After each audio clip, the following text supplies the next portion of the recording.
जय श्री कृष्णा। कैसे हैं आप लोग फ्रेंड्स। देखिए, हमारी आत्मा के कारक, आत्मशक्ति के कारक, पिता के कारक, आरोग्यता के कारक और साथ ही साथ मान सम्मान प्रतिष्ठा, सरकारी नौकरी प्राइवेट हो या सरकारी, दोनों ही नौकरियों के कारक ग्रह जो होते हैं सूर्यदेव महाराज होते हैं। शासन प्रशासन के कारक होते हैं, अधिकारी वर्ग के कारक होते हैं और साथ ही एकाग्र चित्ता के भी कारक होते हैं। ये अपना राशि परिवर्तन कर रहे हैं। हालांकि राशि परिवर्तन इन्होंने 15 मार्च को ही कर लिया है और 15 मार्च से इनके प्रभाव जो हैं वो आपके तृतीय भाव से प्राप्त होने जा रहे हैं। जैसा कि हम सभी लोग जानते हैं कि अभी तक आपके द्वितीय भाव में राहु, सूर्य, बुध और मंगल की युति हो रही थी और यहाँ पर शनि शुक्र की युति हो रही थी, जो कि अगर शनि शुक्र के माध्यम से देखें तो ये बहुत अच्छा था, बहुत से कुछ ऊपर ही अच्छा था। अब सूर्य के यहाँ आ जाने से क्या प्रभाव बनता हुआ दिखाई देगा। सबसे पहले तो यहाँ पर जो ये राशि है ये जल तत्वीय राशि है। जल तत्वीय राशि यानी कि देखिए पानी तत्व जिसमें प्रधान होता है। सूर्य यहाँ पर आएंगे तो देखिए कई सारे ऐसे कारण हैं जिसकी वजह से ये युति जो है काफ़ी ज़्यादा इस समय पर विशेष ध्यान देने योग्य है। तो इसके बारे में किस तरीके की आपके लिए, क्योंकि आरोग्यता, नौकरी, ये दो चीज़ें ऐसी होती हैं, एकाग्रचित्ता भी, देखिए ये 2-3 चीज़ें ऐसी होती हैं जो प्रत्येक व्यक्ति की मूलभूत आवश्यकताएं होती हैं और सूर्य जो होता है एक ऊर्जा का कारक ग्रह होता है। ऐसे में यदि देखिए सूर्य और राहु या फिर की युति को कहें तो ये ग्रहण उत्पन्न करती है। ग्रहण को अगर कहें तो हमारे लिए बहुत ज़्यादा विषमताएं नहीं उत्पन्न करता है। ग्रहण एक तरीके से चीज़ें, अगर आपको गाड़ी खरीदनी है आप गाड़ी खरीदेंगे, उसमें कोई विघ्न नहीं पड़ेगा। कि जैसे राहु भ्रम कारक हैं तो थोड़ी सी देखिए आपको कन्फ्यूज़न हो सकता है कि कौन सी गाड़ी खरीदें, लेकिन ये कन्फ्यूज़न नहीं होगा कि गाड़ी खरीदनी है या नहीं खरीदनी है, ये कन्फ्यूज़न नहीं होगा आपको। और साथ ही साथ बस तकलीफ़ ये रहती है कि आप नई गाड़ी खरीद कर लाए और घर आ भी नहीं पाई, आपने पूजा पाठ भी नहीं किया, उसमें छोटा सा स्क्रैच पड़ गया। ये ग्रहण योग की शक्ति के आधार पर होगा कि आपके बर्थ चार्ट में सूर्य और राहु किस प्रकार के हैं। देखिए ये चंद्रमा के साथ भी ये योग बनता है और इसका फल भी यही हमको प्राप्त होता है, विशेषतः मानसिक रूप से हर समय व्यग्र रहना, मानसिक रूप से हर समय चिंतित रहना, हर चीज़ छोटी बात के बारे में बहुत बढ़ा चढ़ाकर मन में ओवर थिंकिंग करते रहना, मतलब ये सारी चीज़ें आपके साथ होती हैं। लेकिन ये जो शनि सूर्य युति पिता पुत्र के संबंध है, देखिए शुक्र के साथ अगर कहें तो शुक्र के साथ बहुत अच्छे रिलेशन है शनि के भी और सूर्य के भी, क्योंकि शुक्रादित्य राजयोग बहुत बड़ा राजयोग माना जाता है। हालांकि सबसे बड़ा राजयोग नहीं होता लेकिन बड़ा राजयोग होता है। लेकिन फिर भी यहाँ पर शनि और सूर्य की जो ये युति हो रही है, देखिए इसमें काफ़ी ज़्यादा राहत कहाँ से आपको मिल रही है, आपको गुरु की तरफ से सबसे ज़्यादा राहत यहाँ पर प्राप्त हो रही है। तो ये आपके लिए अच्छा हो रहा है।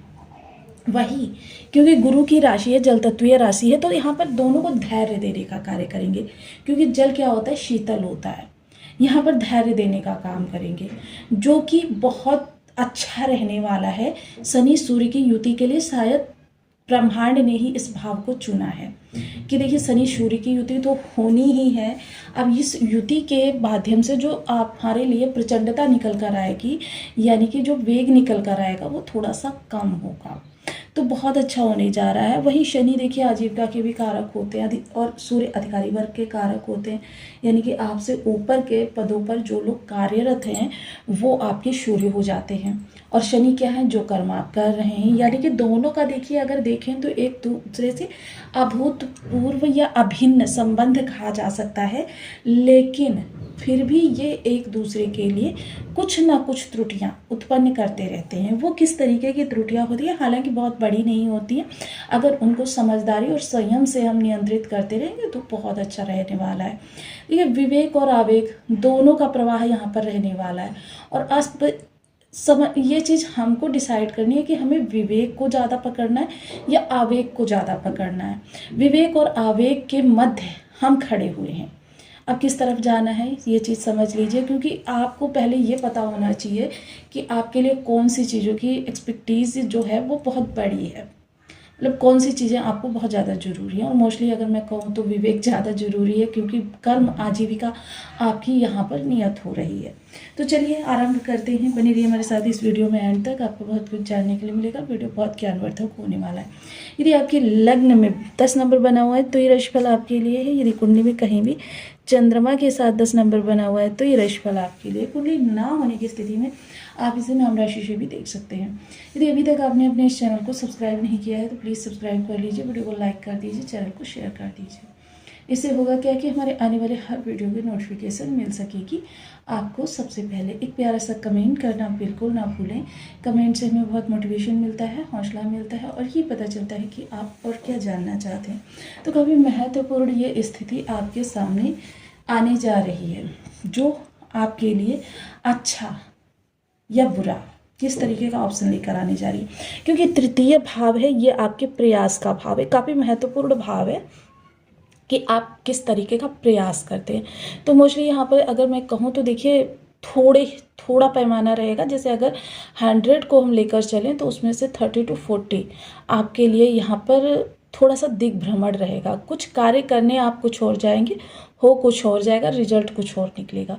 मतलब वही चीज़ होगी कि इस समय थोड़ी सी एकाग्रचित्ता की कमी होगी, थोड़ा सा कॉन्फिडेंस लेवल आपका डगमगाया हुआ होगा और थोड़ा सा इस समय पर आप जीवन से ही रुष्ट नजर आने वाले हैं। क्योंकि मोस्टली आपने काफ़ी लंबा संघर्ष का समय भी देखा है और ये जो आपके लिए स्थितियां उत्पन्न हो रही हैं ये बहुत ज़्यादा विषम तो नहीं लेकिन विषम ही हैं। और ये समय जो है वो आपके शनि सूर्य के संबंधों को देखने का है। क्योंकि शनि सूर्य का जो ये संबंध है ये इस समय पर देखिए यहाँ से गुरु के द्वारा शांति रहेगी, थोड़ा शुक्र भी यहाँ पर अच्छा करेंगे, जिसकी वजह से यह जो है उतना ज़्यादा विषमता प्रचंड रूप नहीं ले पाएंगे जितना ले सकते थे। सबसे पहले पिता के साथ आपके रिलेशंस जो हैं उनमें थोड़ा सा टकराव उत्पन्न होगा। थोड़ा सा इस समय कर्म को लेकर जो प्रयास करते हैं उस कर्म में थोड़ी सी आपकी कह सकते हैं कि परिवर्तन हो सकता है। ये गलतीवश हो, भूलवश हो या किसी मित्र की सलाह के द्वारा हो, लेकिन थोड़ा सा ऐसा होगा जिसका जो रिजल्ट निकल कर आएगा वो थोड़ा सा आपके लिए निगेटिव टच लिए हुए हो सकता है। लेकिन फिर भी देखिए क्योंकि शुक्र यहाँ पर बैठे हुए हैं, ज्ञान विज्ञान अनुसंधान के कारक है कि चीज़ जितनी भी बिगड़ जाए उसको किस तरीके से तोड़ मरोड़ कर लोगों के लिए प्रॉफिटेबल बनाना है, ये शुक्र को आता है। ऐसे में शुक्र का बर्थ चार्ट में बलवान होना बहुत ज़रूरी है। यानी कि आपकी शनि शुक्र कितना भी उत्पात मचा लें लेकिन शुक्र वहाँ पर फिर बिगड़ने नहीं देंगे। अब देखिए यहाँ पर मोस्टली ये जो युति है ये 4 भावों को आपके प्रभावित करेगी। तृतीय दृष्टि जो रहेगी वो आपके इस भाव पर रहेगी, यानी कि तो यहाँ पर अगर कहें तो थोड़ा सा टकराव संतान के साथ होगा, थोड़ा सा ईगो जो रहेगा वो आपकी लव लाइफ में रहेगा। बाकी उदर विकार थोड़ा सा आपको परेशान करते हैं क्योंकि आंखों की समस्या सूर्य के माध्यम से होती है, लेकिन ज्वलंत जो चठराग्नि है वो आपको परेशान कर सकती है। तो इसके लिए आपको थोड़ा सा खान पान से संबंधित चीज़ों को संयत रखना होगा। साथ ही साथ अगर मैं चर्चा करूं इस समय आपके विचारों की, तो विचार देखिए मोस्टली सूर्य हो या शनि दोनों ही जो है विचार बहुत उम्दा देते हैं। लेकिन देखिए सूर्य यहाँ पर कुछ ही समय के लिए प्रभावी होंगे जो कि 100% इफेक्ट होगा, लेकिन मोस्टली समय में जो होगा छोटा मोटा सा आपके विचारों में कह सकते हैं निगेटिव पुट आएगा, लेकिन बहुत ज़्यादा विषम नहीं रहेगा। क्योंकि शुक्र का भी प्रभाव आ रहा है जिसकी वजह से काफ़ी ज़्यादा सांत्वना रहेगी। वही मीन राशि जो यहाँ पर पहले ही कि तवे को बहुत ज़्यादा गर्म होने से पहले ही जैसे डोसा बनाने से पहले छींटे मारते ठंडा कर लिया जाए, बैलेंस कर लिया जाए। तो मीन राशि जो कि जल तत्वीय राशि है तो प्रचंड ग्रहों को बैलेंस करने का काम करेगी, जिसकी वजह से बहुत ज़्यादा उच्च प्रचंडता नहीं निकल कर आएगी। सप्तम दृष्टि जो यहाँ पर जाएगी वो भाग्य भाव को आपके इन्हेंस करेगी। हालांकि देखिए भाग्य सूर्य जो होते हैं आपकी प्रतिष्ठा को बढ़ाने का कार्य करते हैं।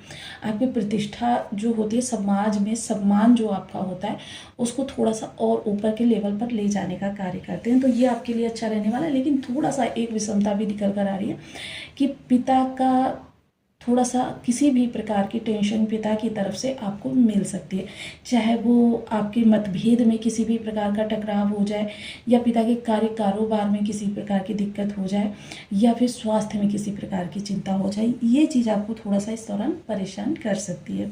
दसम दृष्टि जो आपके द्वादश स्थान पर जाएगी, तो मोस्टली सूर्य देखिए यहाँ पर जब जाएंगे तो सूर्य जो होते हैं जब द्वादश भाव पर अपना विशेष प्रभाव डालते हैं, देखिए यहाँ पर शुक्र भी अति विशिष्टकारी प्रभाव अपना दे रहे हैं, जिसकी वजह से शुक्र का जब यहाँ पर सूर्य का प्रभाव जाएगा तो थोड़ा सा आपको विदेश संबंधी कार्य और आपके कहते हैं कि आरोग्यता, क्योंकि हॉस्पिटैलिटी जो होती है वो यहीं से देखी जाती है, तो ऐसे में परिवार के किसी सदस्य या फिर आपके समुदाय में किसी की एक सदस्य को किसी भी प्रकार की पीड़ा हो सकती है, जिसकी वजह से वो हॉस्पिटलाइज हो सकता है। तो इसके लिए आपको थोड़ा सा सतर्क रहना होगा। देखिए मोस्टली हम चीज़ों को उतना ज़्यादा बड़ा क्यों होने दें, उससे पहले ही हम उसका निवारण कर लें, क्योंकि चीज़ें जब बड़ी हो जाती हैं तो उनको संभालना विषम हो जाता है, मुश्किल हो जाता है। लेकिन अगर उसको हम समय रहते ही चीज़ों को सही कर लें तो फिर हमारे लिए उतनी ज़्यादा प्रचंडता नहीं निकल कर आती है। इसके लिए देखिए हमको सदैव उपायों की शरण में रहना होता है। सूर्य एक प्रत्यक्ष देवता है, और यदि हम इनका निरंतर तरीके से कार्य करते रहें, और मैं सदैव आपको कुछ ऐसे आदत के अनुसार भी कार्य बताती हूँ कि यदि उन आदतों को हम अपना लें तो फिर हमारे सूर्य जो होते हैं धीरे धीरे अच्छे होने प्रारंभ हो जाते हैं। देखिए सूर्योदय से 45 मिनट पहले और 45 मिनट बाद तक आपको बिस्तर पे नहीं रहना है। उसके पहले आप सो सकते हैं, उससे बाद में आप सो सकते हो, और इस दौरान जो ये 45 मिनट पहले से लेकर, और सूर्योदय का समय देखिए नित्य बदलता रहता है, उसको आप नेट पर सर्च कर सकते हैं। और जो ये 45 मिनट पहले से लेकर 45 मिनट बाद तक का समय है, इस समय काल में आप थोड़ा सा स्नान ध्यान करें और सूर्य देवता को अर्घ समर्पित करें। पर्टिकुलर समय पर सूर्य अपने प्रत्येक कार्य को करता है, और यह चीज़ इन्हें बहुत पसंद है। तो अपने हर कार्य को पर्टिकुलर समय पर करना प्रारंभ कर दीजिए। मान लीजिए हर कार्य नहीं किया जा सकता है, लेकिन सोना जागना, खाना पीना, ऑफिस जाना, स्कूल जाना, ये सारे कार्य तो एक निश्चित समय पर किए जा सकते हैं। तो इन कार्यों को अपनी आदत में डाल लीजिए कि मुझे ये कार्य इस समय पर करना है। तो ये